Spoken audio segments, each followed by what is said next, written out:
The reason why I invited Bernard to speak to you and for this interview is because all of us want to grow financially and spiritually. That's the goal of the club. We really want to grow in these two specific areas, and you cannot grow in those two specific areas without the foundation of your intellect.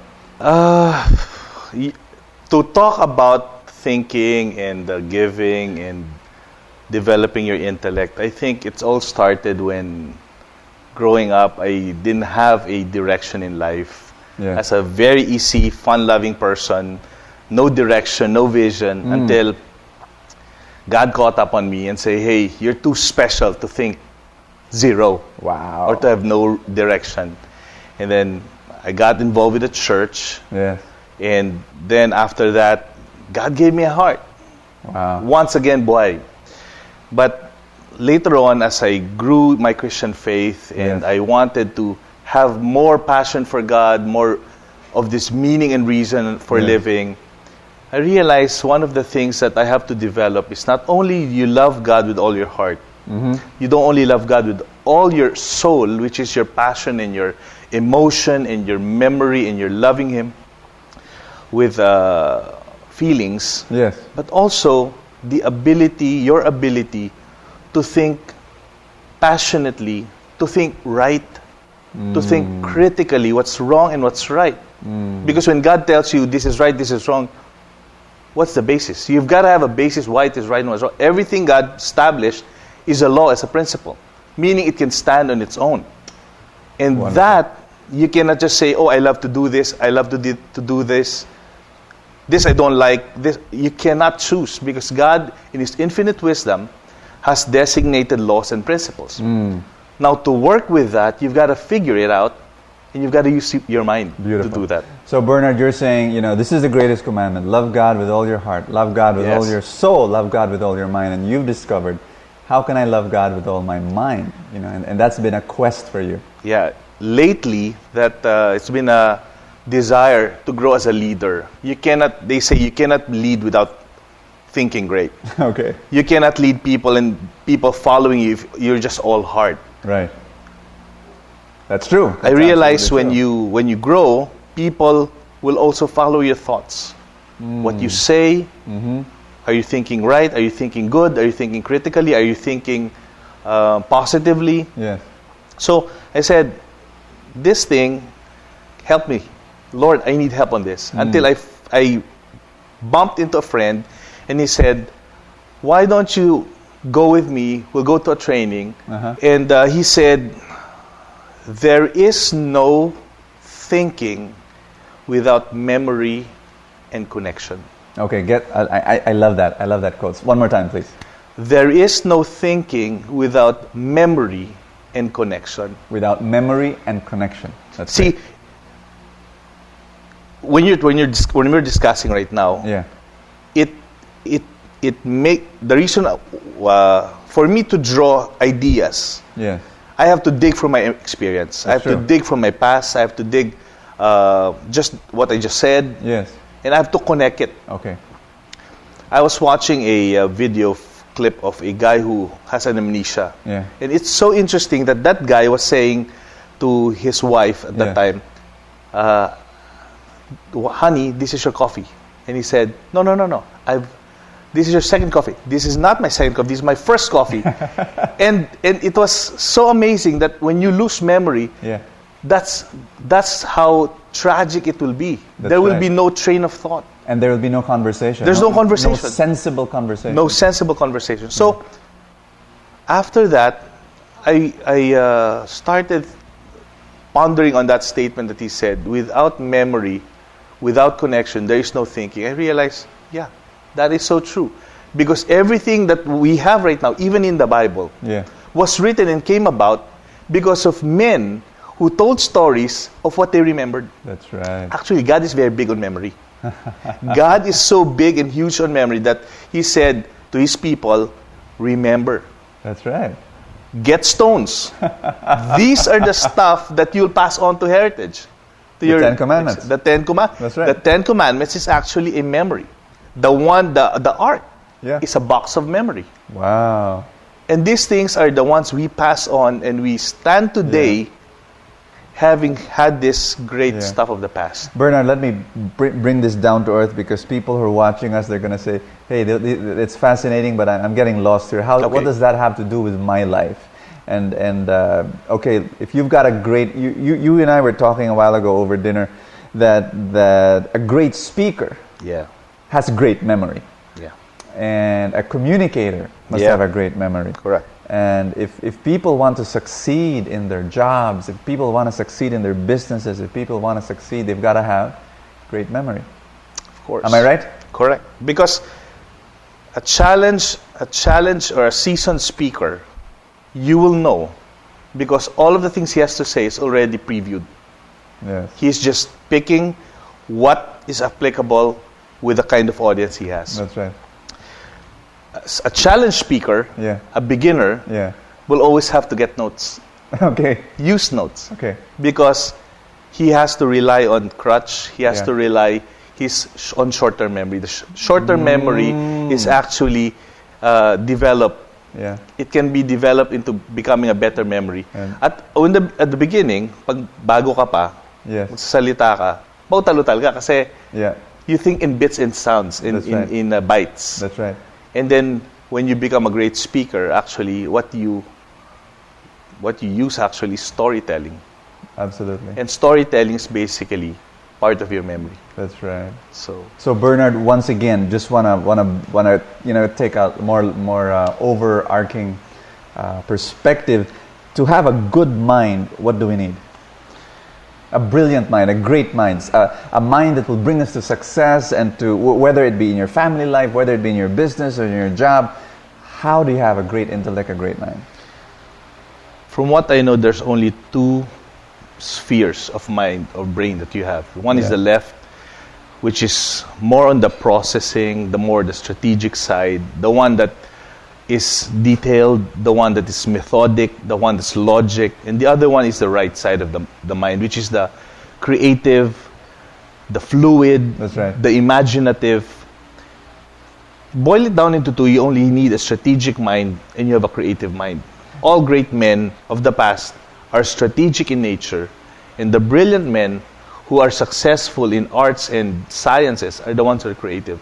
So both of that, when you mix that, I'm not saying be good at one. They said the geniuses actually are the ones who can combine both left and right, which is whole brain thinking. Wow, whole brain thinking. Yep. Okay, guys, if you want to be a genius, if you want to be, considered a genius, you've got to have both left and right, strategic and creative. Now, in the seminars or the teachings that we do, we emphasize more on the right because our orientation growing up has been on the left side. Okay. Schooling, education, but most of that actually developed our left side, but on the lower level thinking, which is just memorization. When we only let me clarify this, Bernard. You're saying education has given us much of the strategic part. Yes. But there are levels in the strategic mind? Levels? You're saying that we just cover the lower one? I studied that in Bloom's taxonomy. Bloom's taxonomy was saying the lowest level form of thinking is just the memorization. Strategic thinking. Strategic thinking. Okay. But they were saying that is the beginning. Okay. And one of the things that I wish our education system in the Philippines would grow from not only memorizing and giving back to the teachers what they given back to them, but also analyze, understand, apply, and then create. The highest form of thinking is creativity. Which is the right brain. Which is the right brain. Okay. So you start with the left. You start with what is, the purpose, why. Yeah. And then you grow into later, what if? What if? Where can we go? Oh. Now the question now in this new millennia is not where we are or what have we achieved. The question always been, where will we be? Oh. That's always been the question in the in the industries. I can just remember, when I was studying in school, it's always memorize this list, read the story, and then the questions will be about the story, the character, where did this happen, what happened here, why did he do that, and all of that. So it's really more memorization. You're right. That whoever whoever told you that thing is absolutely right. Just memorize. Because during the time that they instituted regular school or the traditional school, the thinking that they were operating on was the thinking of assembly line. Assembly lines. Remember the time in 1940s, what was hit was the Industrial Revolution. Yes. And people were thinking, we need more workers in the factory. So actually, they're training you to think like factory workers. Okay. You cannot answer back to your superior. And so you do also with your teacher. You cannot say, teacher, this is wrong, or teacher, why? No. You just have to eat what I gave you. Wow. But you realize now, when you go to schools now, it's totally different. Right. Because people who have been open in their minds, they say, I don't want to be a factory worker. I want my kids to learn how to become entrepreneurs. Right. Which means it's out of the box thing. You're questioning the very foundation or the givens, if it's really the right givens and the assumptions. And from there you create. That's amazing. That's amazing. So you're saying that the whole educational system came from that, training people, training students how to be factory workers.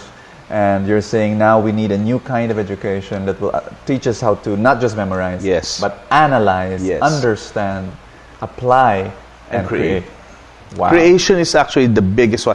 All over the world, there's a crisis on creativity. Wow. Because if there is a creativity that's unleashed in every one of us, you'll never have poverty.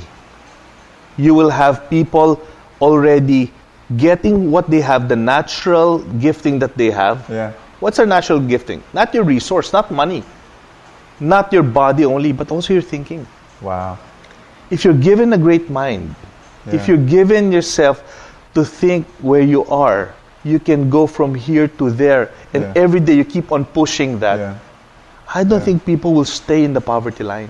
You know, I think about Singapore, for example. They don't have any natural resources compared to the Philippines. We've got mines, we've got oceans, we've got forests. Singapore, when I go there, my gosh, you've got this tiny little piece of property, and yet ideas made them rich.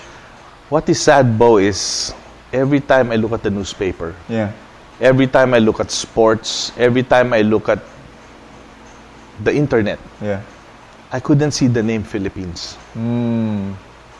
Rarely do I see them in ranks, in foreign exchange, in choices sometimes. Meaning we're way back, we're way behind the pack. But what we can do is encourage everybody, not only to have a change of heart, not only to become passionate, but also start thinking different. I like the logo of Apple, where they started. This company started in 1970s. And actually, they were slanted on one motto, which is think different. Think different. Don't copy. Don't copy. Now they're in the forefronts. Everything that, not everything, but most teenagers now would love to get an Apple computer or an Apple product. Before, it's never unheard of. That's right. Unheard of. But they changed the rules. They started to create something that they said, this is one of Steve Jobs' favorite quote, the market doesn't know what it wants. So you got to give it to them. Okay, entrepreneurs, you heard that. That's from Steve Jobs, the great billionaire, creative thinker, whatever you call him. This fantastic guy. The market does not know what it wants. He is actually one of those who personify creativity. He lives it. He doesn't only work from what is. He always thinks what could be. I love it when Steve Jobs, presents a new product with his black turtleneck and everything's just totally empty in his background, and just comes out with an iPod, comes out with a Nano, comes out with a Mac. Just fantastic guy, and he comes out with stuff that, hey, why didn't anyone think of that? The style, the presentation, that's creativity. It's a discipline, actually. I think his team, just like Google. I mean, Google is a discipline. Same thing. They're creating something that it's not yet. Meaning, the strategic mind would let you live for the present. The creative mind would dream of what could be The future. the future. Bernard, how? Okay, there's somebody watching us, listening to us right now. He's saying, hey, that's great. How in the world can I develop my creativity? Yeah, I mean, maybe I'm good in memorization, maybe, okay, but how?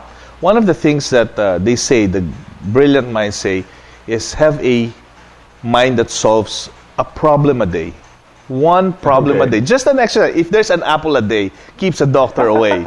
There is a problem a day that keeps boredom a day. All right. Because boredom actually is the enemy of creativity. Okay. When you're bored, you're not creative. And that's why kids, when kids are not listening to the teacher or not performing well, it's not because they're dumb. No. It's just they're bored. Bored. Okay. That's another thing I am passionate in teaching. I love teaching. I love kids who are homeschooling. One of the things they say about teachers is that you don't give information in as much as you give them the environment for them to think and create. Wow. Because if you can do that, the children can actually teach you more. A love for learning. A love for learning. A love for learning. Bernard, you're homeschooling your 3 kids. I'm homeschooling, and we've that's another thing, and it's really a passion. Homeschooling, aside from everything else, a love for family, a love for kids. It's also a love for a different kind of learning, and passing it on to your kids. That's amazing. That's something that I'd like to leave as a legacy. The reason why I'm thankful to God for Him opening up this love for learning, because it comes from Him. Yeah. God gives you the desire. In as much as God gives appetite, He also gives you the desire and hunger to learn. I mean, given to ourselves, we'll just sit down and do nothing. But God gives us vision. He gives us burning purpose. He gives us desire. And He also opens our mind. I got this from you, Bernard. One time you were telling me, Ivy, your wife, was talking about this, that sometimes you would not open a textbook with your kids and say, anatomy, read chapter 4, page 7 to 19, and then you don't do that. You don't, okay, turn the next page. This is what the book is saying. You don't do it. You just say, Gabriella, anatomy. Google it. And give me a report, in 2 hours or something like that. And so the whole world is open to her. So you don't give information, you actually give her what you said, an environment of learning. An environment learning. We are so blessed to live in an era of information access. At one click of a finger, typing at the right combination of letters, you can arrive in a world of information. That's right. For example, during our days, when you say periodic table, what comes out? Boron, cadmium, potassium, atomic weight, atomic mass. And it doesn't make sense. It doesn't sound a bell. What is it? I mean, I just memorized. The teacher told me, give it back to her through test. Right. But you know what? It's so amazing. Education is different. When I tell my children periodic table, they go specifically to an element. For example, boron. Click boron. They'll figure out where boron can be found, what boron is, where you use boron, what brands of boron you have. With pictures and with animation. Interesting, you know what I learned lately? The Panama Canal. The Panama Canal is a fascination for me, because they say that's a link between the Atlantic and the Pacific Ocean. I never figured that until I Googled Panama Canal. And at the press of the button return, that's it. I figured that is the link, because it was man-made. People created that so that they don't have to travel from Atlantic down to the Latin American until you go to the east, our side, Pacific Ocean. They have to cut through Panama. And I did that because I'm challenging every parent out there. Do not deprive your children of this information. Of course, we have parameters. Before I have given my children the access to the internet, that's right. obedience has been set up, Yeah. rules has been set up, That's right. and conscience has been there. It's being trained. Yeah. They know what's wrong, they know what's right, Yeah. and I have a trigger. I know how to spot check them.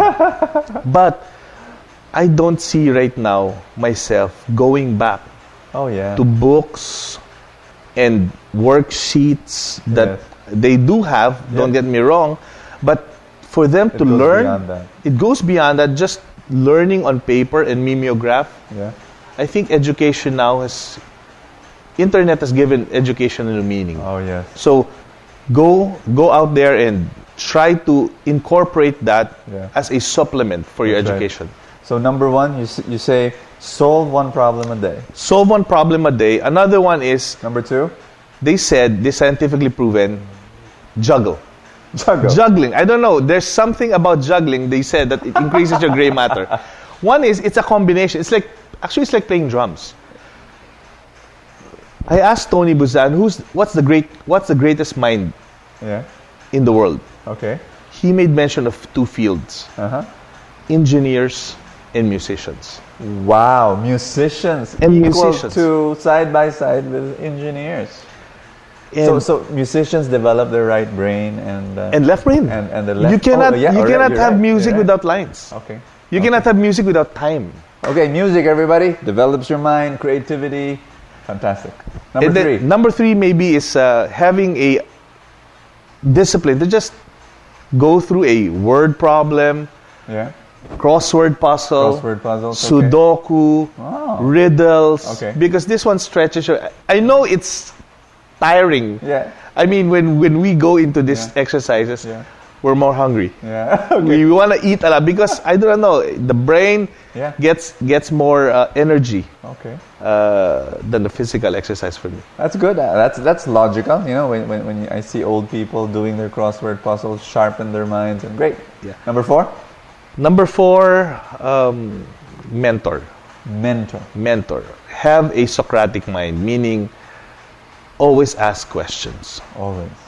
It's easy to say your opinion. I like this saying my friend told me, opinions are like armpits. Everybody has them and a lot of them stink. If you go and ask and you go with people and mingle, Yeah. be ready with your question. Okay. You're going to learn more by asking than saying out and blurting your opinion. Oh, beautiful. I think that's for me. Right? Maybe four disciplines that you can Yeah. use. Problem a day. Yeah. Number two, juggle. Juggle. Number three, crossword puzzles, Yeah. riddles. And Yeah. number four, be an inquirer. Ask questions. That's beautiful. And I love asking questions. I love looking for mentors for different areas of my life. The more, the better. Yeah. You know, their experience. Sometimes you already know what the mentor's gonna say, and maybe maybe you've read it a number of times, or you even told someone about it. But when you hear it again, Yes. it's a fresh revelation. It's like, wow, yeah, I forgot about that, and then suddenly it wakes you up and you Great. moves you to action. And sometimes it's not just the answer that these people give, in as much as how they say it. The humility of those people, the way they say it, Wow. that inspires me. Yeah. Because they say the more knowledge you have, the more you puff up. Oh. But you'll know a person who's seasoned and who's really intelligent Right. when he knows you've got to learn a whole lot more. Wow. And that for me is inspiring because it's easy to blurt out or say fast what we know. Yeah. But you know the wise people. Yeah. They're always silent. They're always looking for ways to empower people. They don't want to be heard. They don't want to be in the limelight. It's actually an attitude as well. Questions. Learn to ask questions. Learn to have mentors. You know, we can just keep on talking and talking, Bernard, about thinking and developing our minds. And I hope you're appreciating this. You're absorbing this. You've got to develop your mind if you want to develop your life. And when you change your mind, you're gonna change. When you change your thoughts, that's when you change your life.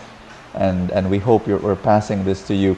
I want to move into another topic that's close to our hearts, to Bernard's heart, and that is giving. Because we're talking about financial growth here. We're talking about how to grow financially and spiritually. Yeah. And what connects both is the ability to give. If a person does not give, what's your take on that, Bernard? I remember my pastor told me one time, he said, Bernard, there are 3 areas in life you can't make a mistake. Number 1, he said, be thankful. Whatever situation, be thankful, be contented. Number 2, be humble. Accept it. Yes. Number 3, be generous. Be a giver. And I said, really? You'll never go wrong with giving? How come, when you give to people, they say in the streets, they might exploit you. Exploit you, abuse you. He said, you'll never know. You'll never know who you're giving to. Yeah. The Bible tells us sometimes you give as a lifestyle because you'll never know if it's an angel one day you're going to give to. And Jesus said, if you do this to the least, you've done it to me. And that has been a motivation for us. Yeah. And that's the very reason why we live. We exist to actually give. Yeah. We were born to give. Wow. We were born actually to create and then to give out. Remember, Bernard, to connect this to what we just talked about for the past 30 or so minutes, is that when I have this knowledge, when I pass my knowledge to someone, I don't lose the knowledge. Yeah. I actually grow in my knowledge because I grasp it more. I want to say this to you, that I've been preaching for the past 29 years. And people, after preaching, people come up to me, the audience, and they say, wow, thank you, Bo, I learned a lot. And I was so blessed. And at the back of my mind, I want to tell them, that's what you think. I was blessed twice. Because I shared my knowledge. Correct. And I grew in my knowledge. Correct. But it's almost like giving money. Yeah. But in a very mysterious way. Yes. Your experience, my experience is that when we give money, when we give our finances, when we give our resources, somewhere, somehow, God has a way of making it come back to us. You know what's interesting about money is Jesus talked about more about money than he talked about heaven or hell. Wow. There are more verses that talks about money than he would talk about heaven and hell. Amazing. And that gives you an idea how important that lesson is for us. Yeah. Because it affects money is a daily thing. It affects. It's you. It's part of you. It's your produce. Yeah. Now we call it money, but before, in the olden days, it's produce.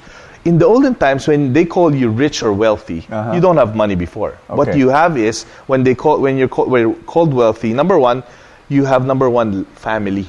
Okay, great. Baliktad eh. Now we have property or cash. Yes. Before, different. When you're rich, you have lots of kids. Okay. Number 2, when you're rich, you have lots of servants. Wow. When you're rich, you have lots of land and property. And then you have possessions. Amazing. In our day now, it's reverse. Right. You call a lot of wealthy people because they have a lot of possession. Yet their families are famished. Yes. A lot of them are broken homes, separated, kids in drugs, kids in adultery, can't be found. That's right. That is no wealth. Not. True wealth is when you have family in order, people follow you because you have servants, you have land, you have something to give to your generation later, and then you have goods and things that will help you out. That is so good. Interesting. Wonderful. Now, it's not enough to just have it. Yeah. You can bring it to the next life. Yes. Somebody said, why keep it if you can send it? Woo. And the only way, this mysterious way of all these things going into eternity is through the process of giving. Wow. When you give to people, somewhere in there, God translates those possession, those material stuff, they become eternal treasures. That's amazing. In the book of Revelation, it tells us about the crown of life. Yeah. When you give away to people your time, when you give property, when you give yourself, you get crown of life, crown of righteousness, crown of joy. Yeah. And these are going to be later on your motivation. Yeah. Because for us, I remember one time, my teacher told me in economics, sabi niya, economics is the definition is the distribution of wealth. coming from scarce resources. Scarce resources, that's right. So if you operate on economics of this world, mahirap magbigay, Bo. It's so hard to give. If you operate on man's economics or human mind. That's right, because it's like it's limited. It's so, my money is limited. My salary is only so much, and why am I going to give? It doesn't make sense. It doesn't make sense. Because you have not factored in the God factor. God factor is telling you, you give, it will be given back. Now, the multiplying factor that God gives to you is a whole lot more than what you can give.